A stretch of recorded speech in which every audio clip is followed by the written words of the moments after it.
అనుసరిస్తే ఆరోగ్యం, ఆరోగ్యం బాగుంటే ఆనందం, ఆనందంగా ఉంటే సంపద అన్నీ వచ్చే అవకాశం వస్తుంది. అందుకే నేను మళ్ళీ గుర్తు చేస్తున్నా. ఈరోజు నేను మాట్లాడేది మీరు చూస్తే టెక్నాలజీ పెట్టుకొని మాట్లాడుతున్నా. రాబోయే రోజుల్లో పేపర్లు పెట్టుకొని నేను పరిపాలన చేయను, కానీ సెల్ ఫోన్ ద్వారా పరిపాలన చేసే రోజులు నేను ఎక్కడుంటే అదే ఆఫీసు, అక్కడి నుంచి ఏం జరుగుతుందో రాష్ట్రంలో అనునిత్యం నా దగ్గర ఉంటుంది. ఏ ఊర్లో ఎండ ఎక్కువ ఉంది, ఎక్కడ హీట్ వేవ్ వస్తుంది, వడగాలులు వస్తాయి, నేను చూసుకొని అధికారులు ఏ విధంగా చర్య చేశారో ఏం తీసుకుంటారో కూడా నేను డైరెక్ట్ చేసే పరిస్థితి వస్తుంది. ఎక్కడ వడగండ్ల వానబడింది పడుతుంది, ఎక్కడ పిడుగులు పడతాయి, ఇలాంటి ఒక్క విషయం కాదు, ఎక్కడన్నా వరదలు వస్తే ఆ వరద ఏ విధంగా మేనేజ్ చేయాలి అన్నీ చూస్తాం. ఇప్పుడే నాగపణి సింహ గారు చెప్పినట్టు ఒక మంచి విషయం, టెక్నాలజీ. నేను ఎప్పుడో 30 ఏళ్ల మునుపు ఆలోచించాను. అప్పుడప్పుడే ఇంటర్నెట్ వచ్చింది, ప్రపంచం అంతా ఒక గ్లోబల్ విలేజ్గా తయారైంది. అంత మునుపు అమెరికాలో ఏం జరుగుతుందో మనం తెలుసుకోవాలంటే 1 నెల 1 వారం పట్టేది. ఎవరో ఒక లెటర్ రాస్తే మన వాళ్ళు వస్తే చెప్తేనే మనకు తెలిసేది. అంటే ఫోన్లో మాట్లాడితే అది కూడా ఫోన్లు సరిగా కూడా పోయేటివి కాదు. అప్పుడు నేను ఆలోచించినప్పుడు ఐటీ యొక్క ప్రాముఖ్యత ఆలోచించి ఐటీని అడాప్ట్ చేశాను. ఆ రోజు ఒక మాట చెప్పాను, ఇది ఈరోజు చెప్పిన మాట కాదు, 30 ఏళ్లకు మునుపు చెప్పిన మాట. ఐటీ అడాప్ట్ చేసుకోండి, మన జీవితాల్లో మార్పు వస్తుంది, మన పిల్లలకు ఐటీ విద్య నేర్పించండి, అందరికంటే బాగా రాణిస్తారని ఆ రోజు నేను చెప్పాను. ఈరోజు గర్వంగా చెప్పగలుగుతున్నా, ఆ రోజు చేసిన పని మీరు చూస్తే హైదరాబాద్ నగరం నాలెడ్జ్ ఎకానమీకి చిరునామాగా తయారైంది. ఐటీ చదువుకున్న తెలుగువాడు ప్రపంచంలో ఎన్ని దేశాలున్నాయో అన్ని దేశాల్లో ఉన్నారు. అన్ని దేశాల్లో హైయెస్ట్ తలసరి ఆదాయం అంటే అందరికంటే ఎక్కువ ఆదాయాన్ని సంపాదించే వ్యక్తి తెలుగువాడు కావడం గర్వ కారణం అని చెప్పి కూడా నేను మీకు తెలియజేస్తున్నా. అలాంటిది ఈరోజు ఇంకొక పక్క గుర్తుపెట్టుకోవాలి, ఐటీ జీవనోపాధిస్తుంది. మన సంస్కృతి సాంప్రదాయాలు మనకు ఎక్కడ లేనటువంటి విలువలు ఇస్తాయి. ఆ విలువలతో ఎవరైతే ముందుకు పోతారో వాళ్ళకుండే ఆనందం వేరే వాళ్ళకు ఉండదు. డబ్బులు ఒకటే చాలదు, విలువలో కూడా ఉండాలి. విలువలు పతనమైన రోజున మన జీవితాలు భ్రష్టు పడతాయని చెప్పి కూడా మరొక్కసారి మీ అందరికీ విజ్ఞప్తి చేస్తున్నాను. దీన్ని మనం గుర్తుపెట్టుకోవాల్సిన అవసరం ఉంది. ఈరోజు ప్రపంచమంతా మీరు ఒకసారి చూస్తే మన ఆచారాలు ఇక్కడుండే మనకంటే వేరే దేశాల్లో ఉండే తెలుగు వాళ్ళు ఈ పండుగలు బాగా చేసుకుంటున్నారు, మన సాంప్రదాయాలన్నీ కాపాడుతున్నారు. మనకు ప్రపంచం మొత్తం తెలుగు సంస్కృతి సాంప్రదాయాలకి అంబాసిడర్గా పనిచేసే పరిస్థితికి వచ్చారు. ఇది మనల్ని చూసి అక్కడుండే ప్రజలు కూడా నేర్చుకునే పరిస్థితికి వచ్చారు. అంటే ఈ యొక్క భారతీయ సంస్కృతి, తెలుగు సాంప్రదాయాలు కానీ సంస్కృతి కానీ ప్రపంచం మొత్తం కూడా నేర్చుకునే పరిస్థితికి వచ్చారు. ఇప్పుడే నాగపణి శ్రమ గారు చెప్పినట్టు తెలుగు వారి సమర్థత, నాలెడ్జ్, కష్టపడే మనస్తత్వం, దీనివల్ల మనకు ఆ పేరు వచ్చింది. నేను ఒకటే మిమ్మల్ని అందరినీ కోరుకుంటున్నా, ఈరోజు తెలుగు జాతి నెంబర్ 1గా ఉండాలనేది నా సంకల్పం. ఈరోజు తెలుగు ప్రజలందరినీ కోరుతున్నా, మనం అందరం ఒక సంకల్పం చేద్దాం, తీసుకుందాం. 2047కి ప్రపంచంలో నెంబర్ 1 కమ్యూనిటీ ఏదంటే దానికి చిరునామాగా తెలుగు కమ్యూనిటీ ఉండాలి, తెలుగు జాతి ఉండాలి. ఆ సంకల్పాన్ని మనం తీసుకోవాలి.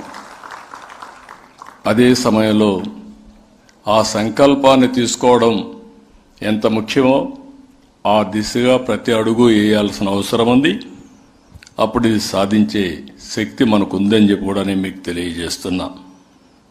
అందుకనే ఈరోజు మనం ఒకప్పుడు ఐటీ మాట్లాడాం, ఇప్పుడు నేను ఏఐ మాట్లాడుతున్నా, ఆర్టిఫిషియల్ ఇంటెలిజెన్స్ మాట్లాడుతున్నా, డేటా సెంటర్స్ వస్తున్నాయి.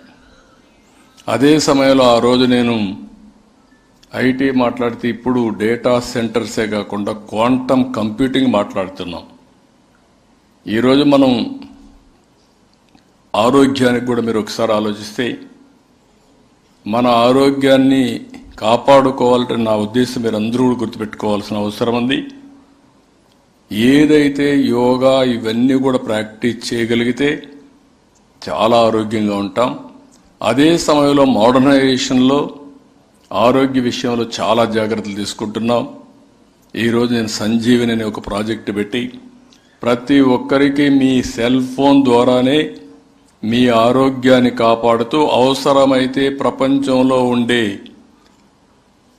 నాలెడ్జ్ని మీ డోర్ స్టెప్కు దగ్గర తీసుకొచ్చి మీ ఆరోగ్యాన్ని కాపాడే బాధ్యత ఈ ఎన్డీఏ ప్రభుత్వం తీసుకుంటాం. అదే సంజీవిని ప్రాజెక్ట్ అని చెప్పి కూడా నేను మీకు తెలియజేస్తున్నా.